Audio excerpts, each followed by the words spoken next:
And we've been telling consumers that you can come to eBay and find those great deals and get those packages under $3.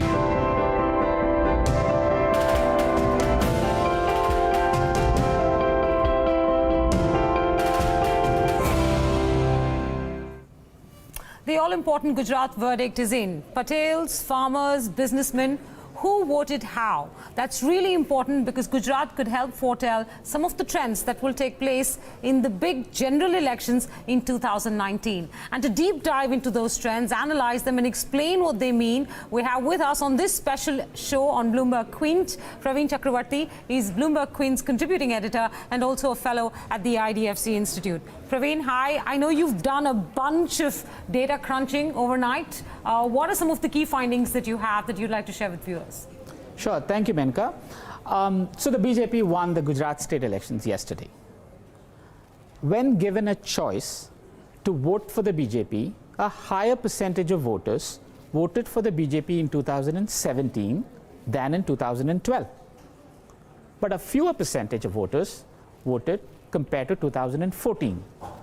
But for the Congress, a higher percentage of voters chose the Congress in 2017, both compared to 2012 and 2014. You know, it's a bit like India's GDP data. When things are very low, they can only go up, and that is the Congress's vote share going up. And when things are very high, it can only go down, and that explains the BJP's fallen vote share from 2014.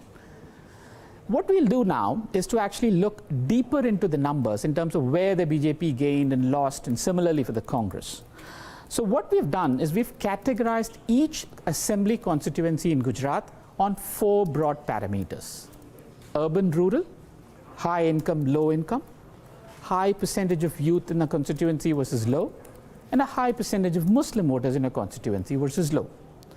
I have to mention that this analysis is not based on a survey of voters, but based on actual census data collated and compiled for each constituency. Let us first look at broad vote shares of both the parties in the Gujarat elections since the 2009 Lok Sabha elections, because that's when delimitation happened, and we will look at broad vote share trends since 2009. So this helps draw a trend of how vote shares have moved. It is clear that the BJP vote share has fallen from its high of 50 or 60% in the 2014 elections to about 49% now in the 2017 elections. But it's still higher than its 2012 vote share. This, in a sense, is the saga of the BJP victory yesterday. Its 2014 vote share was so massive that it would have taken an enormous swing for it to lose Gujarat, regardless of whether it was a state or a Lok Sabha election. The BJP has always done better in the urban-rich constituencies traditionally. The gap between the BJP and the Congress is much wider in the urban-rich constituencies than in the rural poor. The BJP continues to maintain that lead over the Congress in urban constituencies. The BJP's urban vote share was 56% compared to the Congress's at 38%, still a massive lead. However, in rural constituencies, the Congress has had an edge over the BJP historically, except in 2014, where the BJP got a big lead even in rural constituencies. So in the 2017 election, the Congress bounced back and got a 46% vote share in rural constituencies versus the BJP's at 45%. We can observe a very similar trend in the high income and low income constituencies. Remember, urban and rural does not necessarily mean high income and low income. The BJP continues to have a 10 percentage point lead in the high income constituencies over the Congress. However, in the low income constituencies, the Congress does better, but by just 1 percentage point. Is this a reflection of the income inequality that economists talk about in India, translating itself into political choices and preferences? Something to be discussed. In constituencies with a high percentage of youth voters, it is traditionally believed that the BJP does better. Actually, our analysis shows that that's perhaps not the case. While the BJP still does better in constituencies with higher youth voters, the gap actually is narrowed considerably. So if you look at the charts, in constituencies with high percentage of youth voters, the gap between the BJP and Congress is almost non-existent. What about Muslim voters? In constituencies where a higher percentage of Muslim voters are present, the BJP still leads the Congress in constituencies with a high percentage of Muslim voters, where Muslim voters are higher than the average Muslim voters in the state. But this gap has narrowed considerably from the 2014 election. So in some sense, the BJP's performance in constituencies with higher Muslim population is in line with its overall performance across the state, which is at 49%. The BJP won 99 seats in the 2017 elections compared to 115 as of the 2012 elections, not including the by-elections. This is a loss of 16 seats. The Congress and its alliance won 80 seats in the 2017 election compared to 61, a gain of 19 seats. Of the BJP's 99 seats, 53 are urban and 46 are rural. Essentially, the BJP won 80% of all urban seats. The Congress won nearly 60% of all rural seats. This is the starkest urban-rural divide in Gujarat since the 2012 elections. So where did the BJP and Congress lose and gain seats vis-a-vis the 2012 elections? Of the original 115 seats that the BJP won in 2012, it lost 34 of them yesterday, 27 of which were rural constituencies. So essentially, of the 115 that it held, it lost 34, 27 rural constituencies. It gained 18 new constituencies, and hence there is a net loss of 16 seats. There was significant ground reporting during the elections that suggested severe voter angst, especially in urban constituencies. So what explains this dissonance between ground reporting and actual results? It's the margin of victory for the BJP in the 2014 elections in these urban constituencies. The BJP won these urban constituencies with such a massive margin that even a seemingly big swing or protest against the BJP was not enough to convert them into seats for the Congress. The interesting trend is that compared to 2012, both the BJP and the Congress have actually gained vote share across all segments: urban, rural, rich, poor, youth, Muslim constituencies. However, compared to 2014, the BJP has seen a huge fall in its urban, rural, high income, low income, youth and Muslim constituencies, but the Congress has consistently gained across all these segments across the board. So when we compare it, the net message, the 2017 Gujarat elections has been one where paradoxically both the BJP and Congress have claimed victory, one electoral, the other political.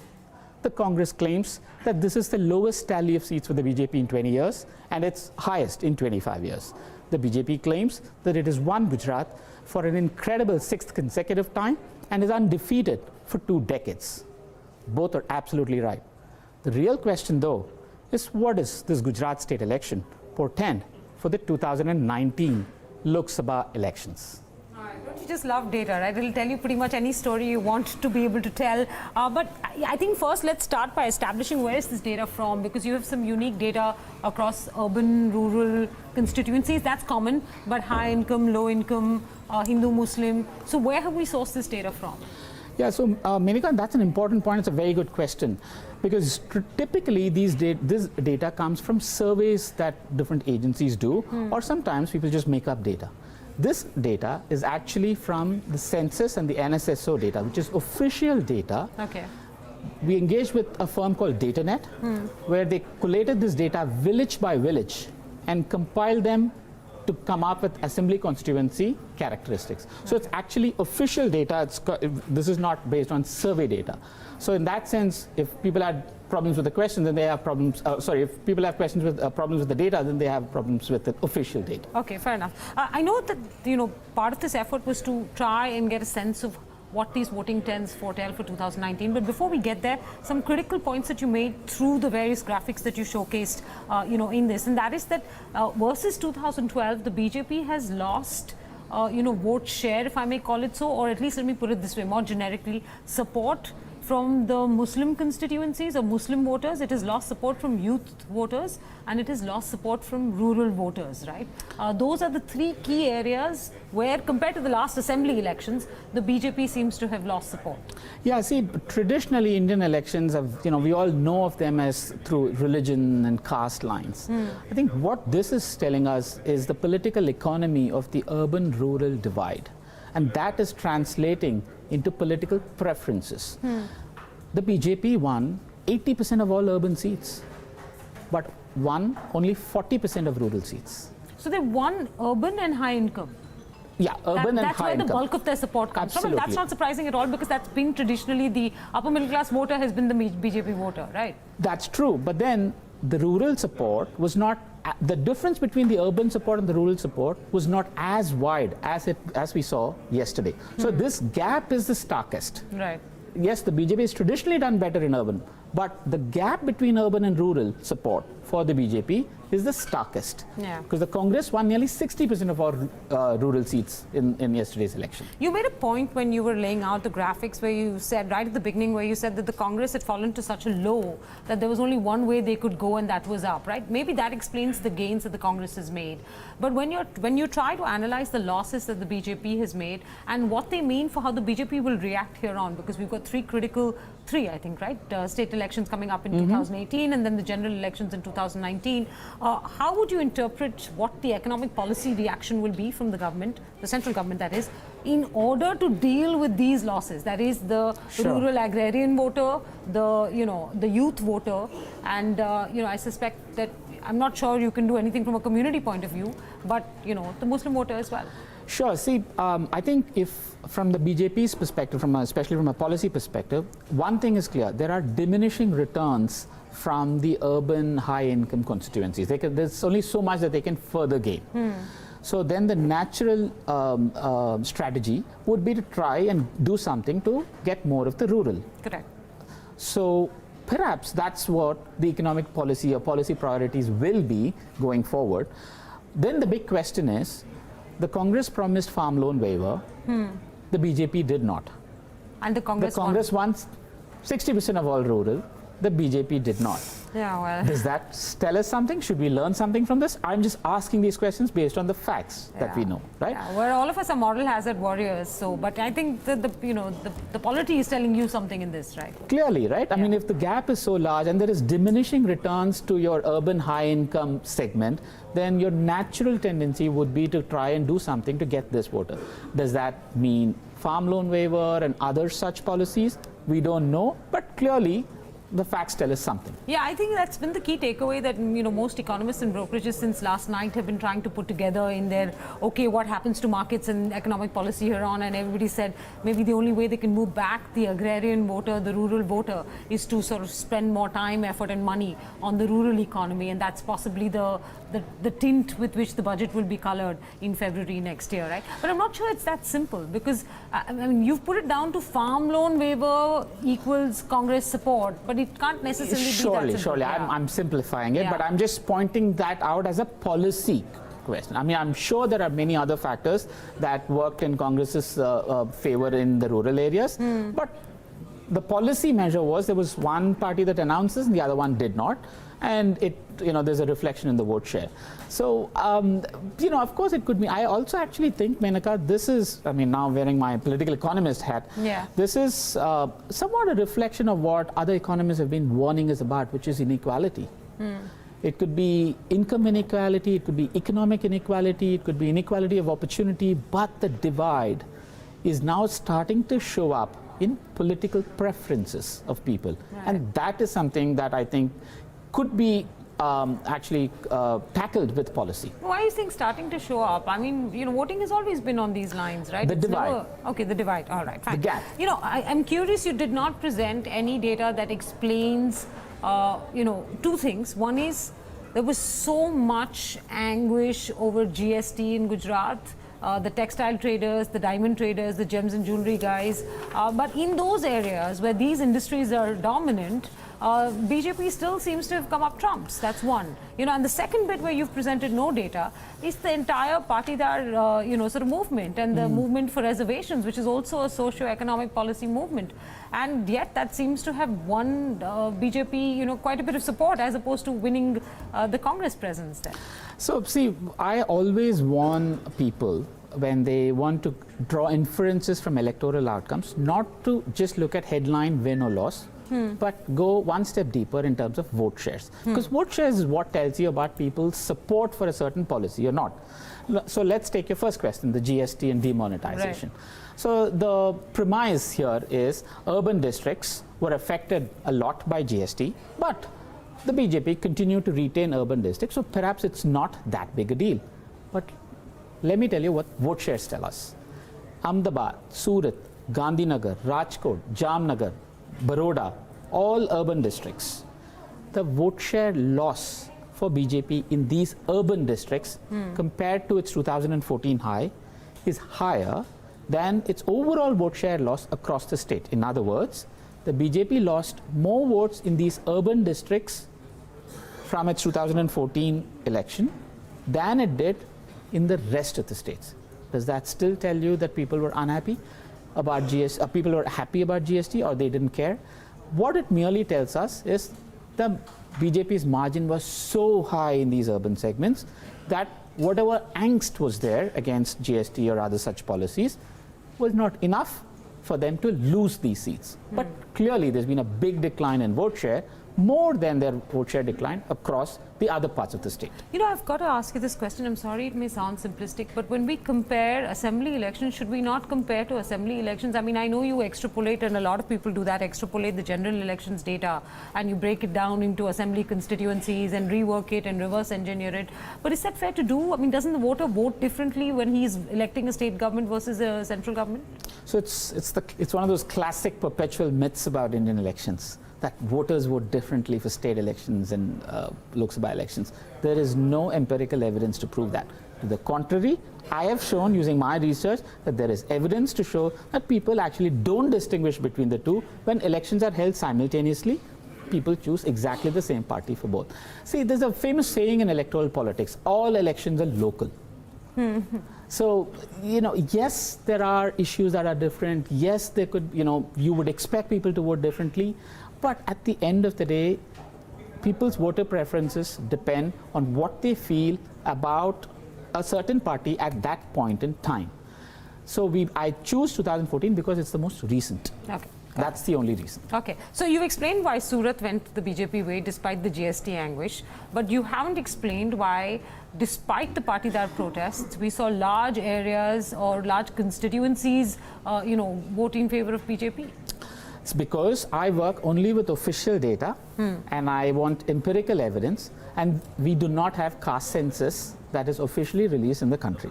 All the other analysis based on caste are based on surveys, are sometimes genuine, sometimes not so genuine.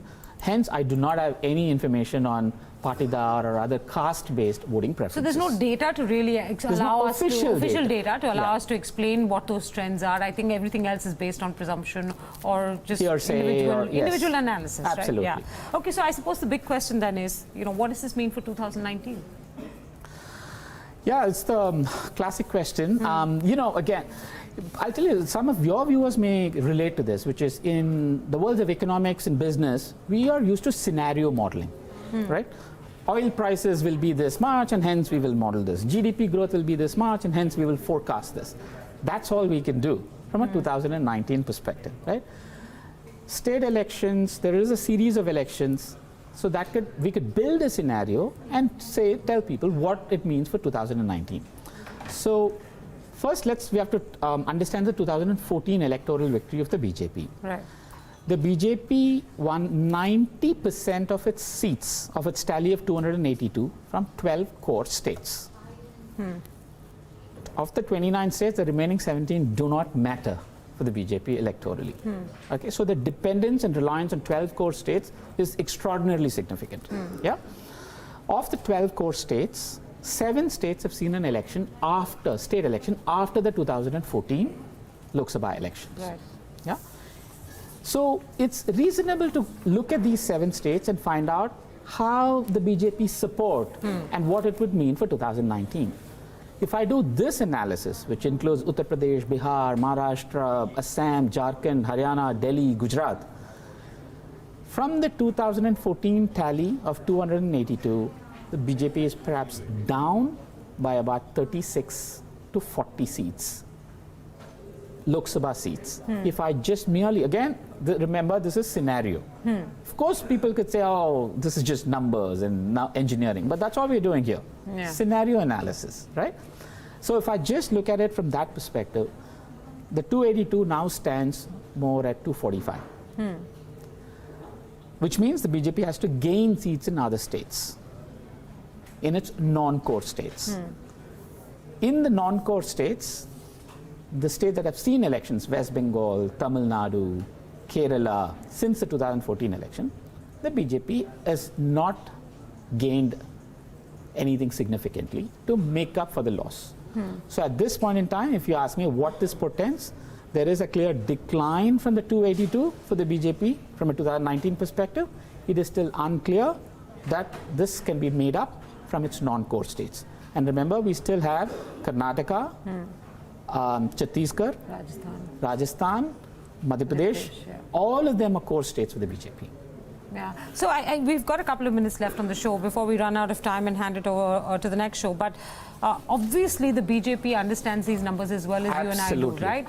So their policy reaction is going to be to all of this, that we need to be able to draw more seats from our non-core states, and we need to do what we can to retain base control, if I can call it that, in the next, 3 important states, Rajasthan, Madhya Pradesh, for sure. Karnataka, well, they're not the current ruling party in Karnataka. But they won a majority in the 2014. Yeah, but that's in the Lok Sabha elections. Yeah. So let's see if they're able to convert that into a victory from an assembly election point of view, right?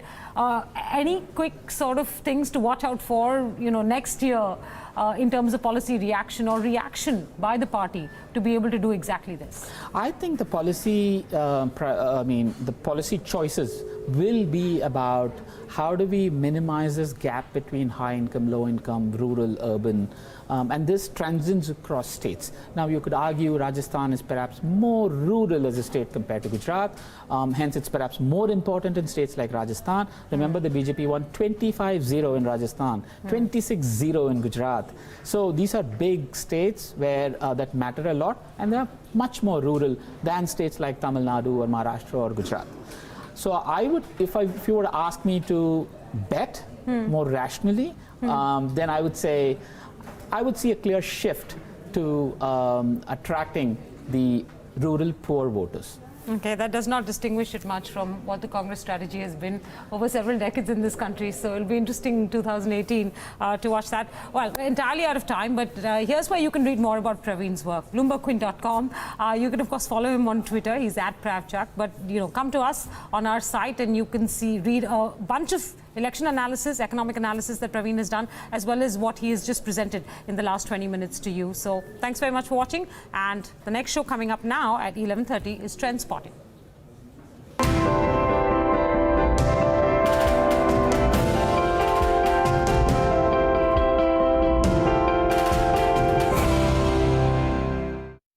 Sir ये नया project ना difficult लग रहा है।